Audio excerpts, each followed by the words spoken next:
I'd like to welcome you all to our meeting this evening. All those present, if you would stand and join me in the Pledge of Allegiance.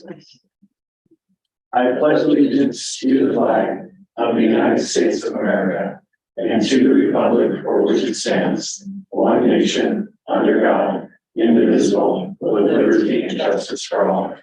Thank you.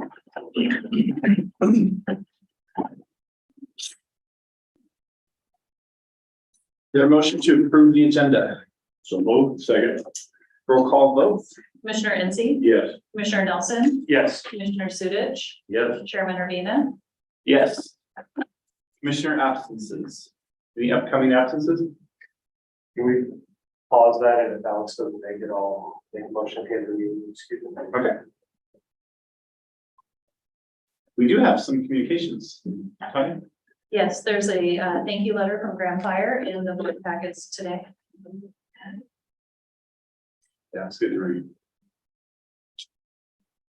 Okay. Is there a motion to approve the minutes for our September 26th meeting? So moved. Second. Roll call vote. Commissioner Incy, Yes. Commissioner Nelson, Yes. Commissioner Sudich, Yes. Chairman Urbina. Yes. Vouchers.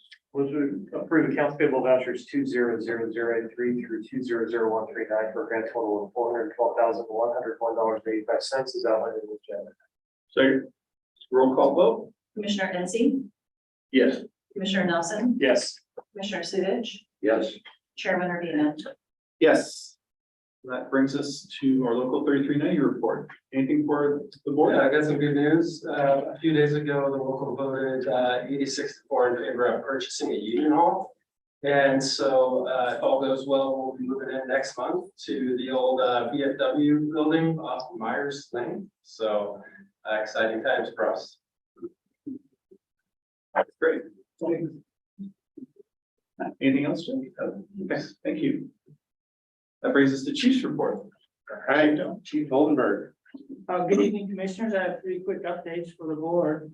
I wanted to update you on our UKG software process. We was recently approved by the commissioners. We're moving forward with implementing a human resource software, payroll software, and finance software. We have selected our internal project team. We've reached out to UKG. We're working through the process of them identifying and giving us a project lead and an implementation timeline, but we're already receiving training for us that are on the project team moving forward. So at least for the first 2 pieces of that software, the human resources piece and the payroll piece, we've already started moving forward on some of those things. So we're super excited about that. The finance piece will follow shortly after as we move forward, and will be a different vendor than UKG. UKG is the parent company to Telestaff, which is our daily staffing software, so they integrate seamlessly. So we're super excited about that. The next thing I wanted to update you on is the IT consortium. We have started the process to migrate back and out of and away from the IT consortium. Travis, our new IT manager, is meeting every other week with the director of the IT consortium, Micah. We have engaged a consultant to help us with that project plan moving forward. It's a team, the consulting firm, so they have cloud services, they have people who do the infrastructure, they have help us with the project planning and the scope of work. So we are finalizing those documents. We are already moving forward with potentially purchasing some of the hardware and the infrastructure and things like that take a long time to get here. But I have seen and reviewed the scope of work and the project plan and all of that. And so we're about ready to solidify and start that process officially. So we're super excited about that. Some things are already occurring just naturally.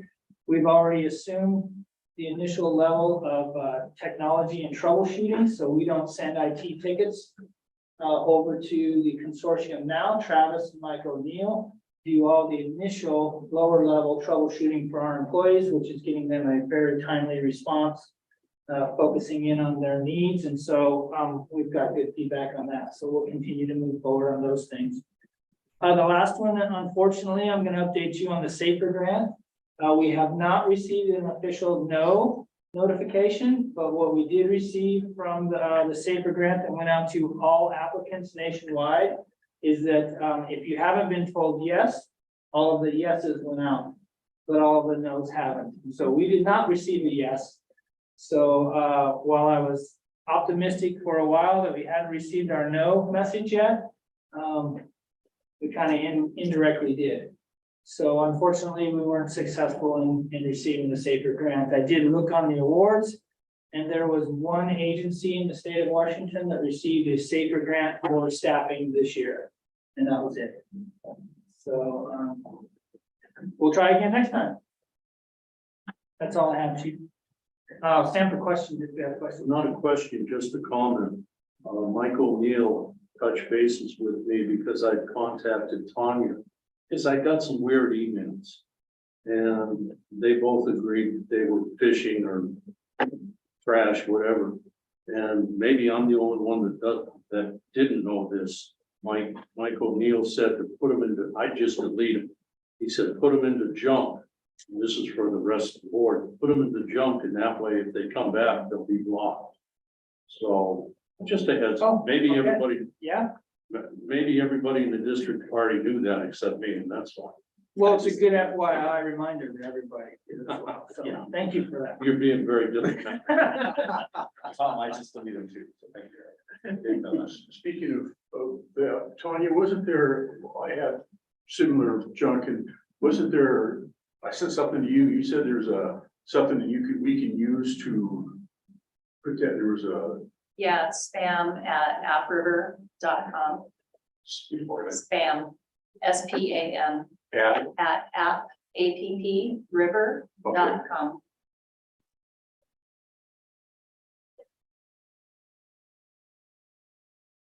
Chief Meyer. All right, good evening. Just want to update you on a few things from operations. Division Chief Tom Westcott and I attended Pierce County DEM winter preseason meeting today. It was hosted by the Puyallup Nation at their community center. So different people from different walks of life, just learning more about the weather and capabilities and after action reviews concerning the preseason coming into the winter. So just FYI on that. Jake was talking about earlier, the promotional process is going on right now.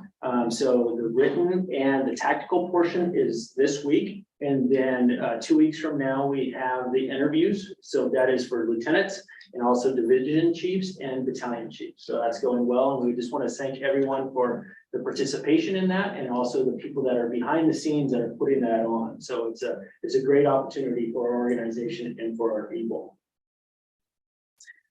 Next week, next Tuesday, we've been invited to an after action review for West Pierce Fire and Rescue for their Fort Steilacoom fire. If you remember back in August, they had a 25-acre fire that had evacuations and a 3-day event that maybe we aren't accustomed to on the west side of Washington. So Lieutenant Scott Jorgensen and Brad Nicholson, who are both on that fire, will be attending that after action review next Tuesday with myself. So thank you for West Pierce for inviting us to that.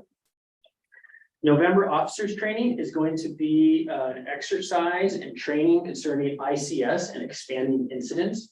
This is going to be a joint officers training sponsored not only by us, but Pierce County DEM. And we are going to be looking at expanding incidents with our partners, which includes evacuations and unified command and ICS principles. The event is going to be a wildland fire in the area of Martindale. So we look to utilize this officer training to invite some of our partnering agencies to exercise this and prepare for next season. So that's going to be exciting for us. And then also Paul Stark. Paul Stark, if you remember, Lieutenant Stark, he deployed with the Washington State Task Force to Hawaii in the aftermath of that devastation. So he has offered to, in the near future, is to come to you folks and do a presentation about his deployment. So we're going to be looking at scheduling that here in the near future, in the next couple of months, so he can give an update to the board of how that went and our interaction and different things like that. So that's it, the end of my report. Let's see if you have any questions. Question, when you talk about the incident command and partners, who are the partners that we're talking about? Other agencies? Look, are there fire agencies or local agencies, PD, Peninsula Power or like Peninsula Light? It's probably all of the above. So Scott Booth, yes, so Scott Booth had a meeting last week to talk about evacuations. With Gig Harbor PD, Pierce County Sheriff, Pierce County DEM, and that was a precursor to this training for November. So for the people that we're gonna be inviting, and coordinating with Gig Harbor PD, law enforcement, Pierce County DEM, our neighboring fire districts that may respond to an incident, so Tacoma Fire, West Pierce, South Kitsap, Key Peninsula, so just to name a few. So it's gonna be multifaceted, multi-jurisdictional people that we're gonna offer, and hopefully they'll come.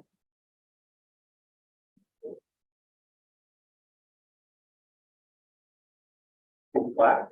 All right, couple things. October 18th, we're going to be moving back into Station 52. That's taken a little bit longer due to just some vendors and people and COVID and all the walks of things that happen in life. So, but we're very excited to be moving back in there. We've got some nice things that we were able to do to that station. Also with that, we'll be doing a kind of a reset and moving the apparatus back out to Fox Island and be continuing to have that station available to be staffed on that part-time basis right up until we need to close it and Chief Johnson's ready to hand it over to a contractor. So we want to keep that available for as long as we can.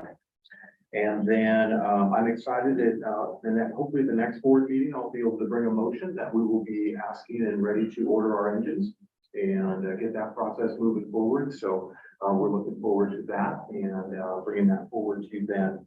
And then lastly, I'm excited. Tomorrow I'm going down to Braun Northwest. They're the company that builds our ambulances. We had ordered an ambulance in 2022 and our chassis arrived about a month ago. And so we're excited to start the pre-construction of that process and start working on a new ambulance for us as well. End of report.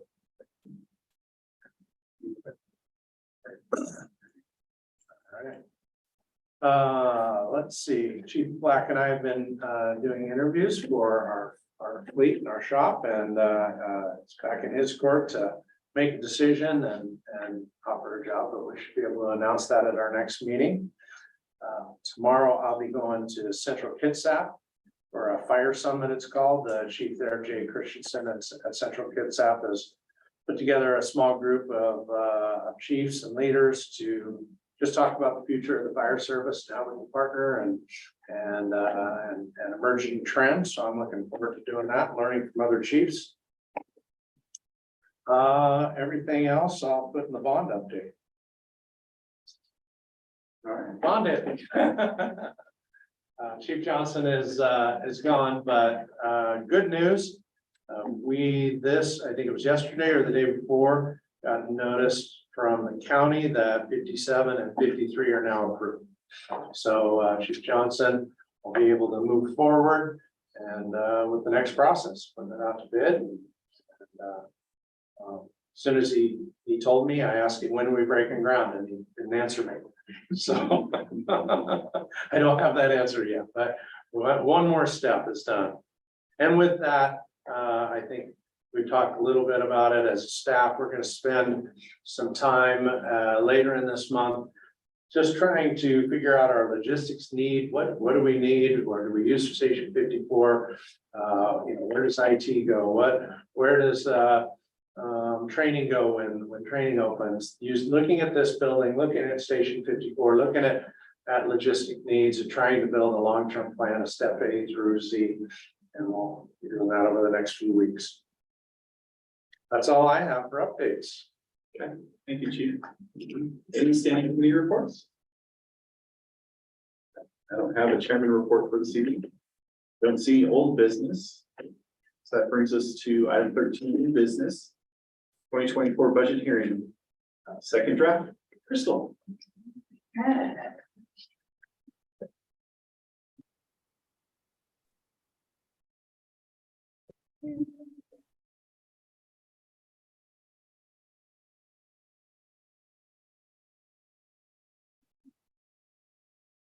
Yeah.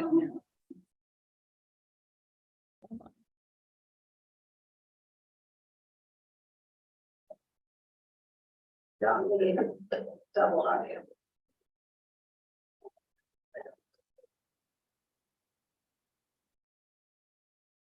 Okay.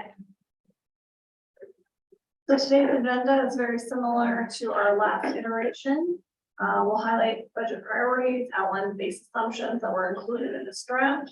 We'll go through the high level budget summaries, go through our budget timeline, and then if there's any question or discussion that follows, we have time for that as well. These budget priorities are the same as the prior version, that will have a balanced budget that will meet our reserve requirements, that our commitments and obligations are met. And the big one for 2024 is to incorporate our strategic priorities, mostly those replacements identified in the multi-year capital asset plan. Here are our base assumptions for 2024. The collective bargaining agreement has some adjustments in year 2. We did remove all one-time items from the current year budget. It does include increases for contractually obligated items. Most of this, I think, is in the software subscription area. And it does include transfers to cover our local program borrowing. This was for the SCBA and EMS equipment, our reserve requirements, and replacements identified in the capital asset replacement plan. A key highlight here, this does include year 1 of the levy lift for fire expense at $1.50. That was approved by voters in August of 2023. It does include the current preliminary estimates that were submitted and sent to us from Pierce County. And then we'll go into greater detail on the revenue side at the next meeting, October 24th, when we have the revenue sharing program. Highlight on the budget structure, it is almost identical to 2023. The one area of note is that the IT and data side was realigned under finance and admin. So you'll notice that in the high level summary from a percentage standpoint, that those expenses under that area have been fixed.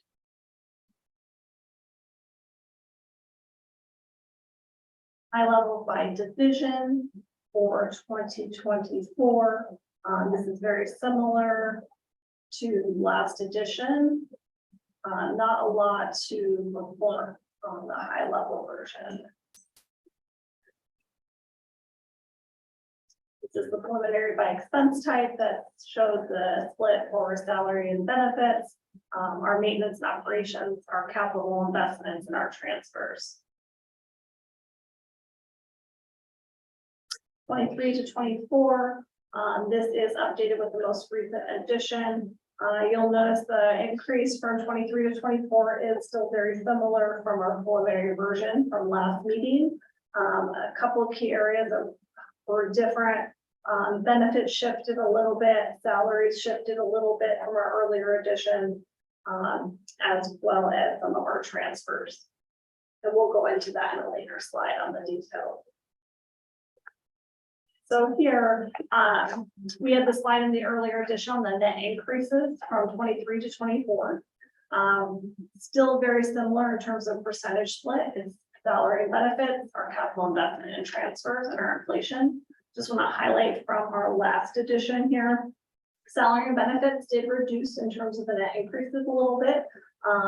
Our variance from the last draft were due to retirement. So we do have an internal deadline to submit retirements for the future year to contribute in our retiree HRA plan. This now includes some of that information. So in our prior edition, we had a placeholder that was before the deadline. So our salary and benefits is adjusted slightly. Our capital investment and transfers have increased since the last version. The main item that has changed from this edition is our reserve requirement actually did increase. So it is a percentage calculation of the total budget in certain areas. So it's just a mathematical change from the prior edition. And then the inflation and contract increases side, that did increase as well. The main highlights for that change, we did receive our insurance renewal inflationary adjustment. So that did increase a little bit. We did increase additional hardware support for IT migration and then the IT consulting. So we will in 2024 have some overlapping IT related consulting to support that migration and transition. So that's the increase there. So holistically, the net increase was 5.9 million last version at 6 million, so it's not dramatically different from the last area, but you'll notice it did vary between the three different buckets.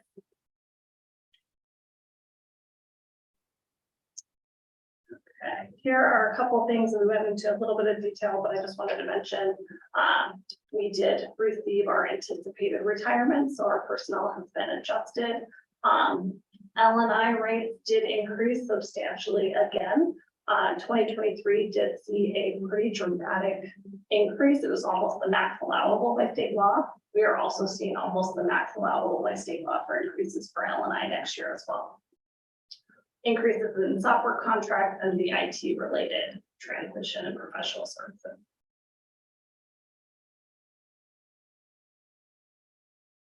This one is new for this edition. This just gives you the breakout for our debt service fund. There are two pieces here, both our principal repayment and our interest. This does have two programs for 2024. It includes our principal and interest payments for the bond issuance, for our capital facilities plan, as well as our principal and debt payments for our local program borrowing for the SCBA and EMS equipment. There's our high-level overview for the capital funds for 2024. This does include information provided by our Race Fergus Miller in terms of our annual cash flow that's expected for next year. I anticipate that this one could change over our next couple iterations if there is any changes at the county level or any of our anticipated schedule. We'll go into a little more detail in the next slide, but I'll just highlight here the capital equipment area is the engines that we spoke to under the capital purchase. Here's the same information, but it is delineated by each capital project. So you'll see that the training campus is the majority of the spending anticipated for 2024. And then it has the corresponding amounts for 51, 53, 57, and 59. And then you'll also see the associated capital equipment as well.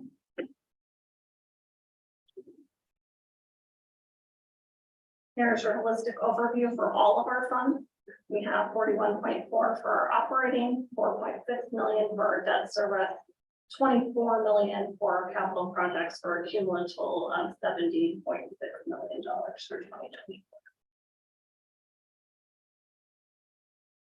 This is our budget timeline, very similar to prior iterations. We are here in the second draft and first budget hearing for public comment. Next meeting for the 24th, we will have the revenue hearing and the final draft with the budget adoption tentatively scheduled for November 4th.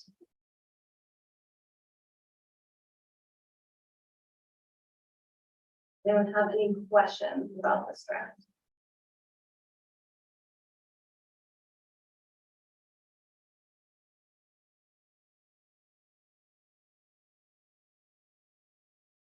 And that's Stephen. Thank you, Crystal. That gets us to item 14, open public comment. Please state your name for the record and have 3 minutes. Is there anyone online? Yeah. Okay. Joe, I said at the beginning, at the end of the back, I just make a motion at this point to excuse Commissioner Wilson from his absence from this meeting. There's a second. Second. Roll call vote. Commissioner Ansih, Yes. Commissioner Nelson, Yes. Commissioner Sudich, Yes. Chairman Kirby. Yes. Thank you, Chris. Perfect. Let's get to good of the order. Any good of the order? Seeing none, any special interest, upcoming events? All right, seeing none, our next regular meeting will be on Tuesday, October 24th at 5 o'clock. We are adjourned. Thank you for being here. Have a great night. Thank you.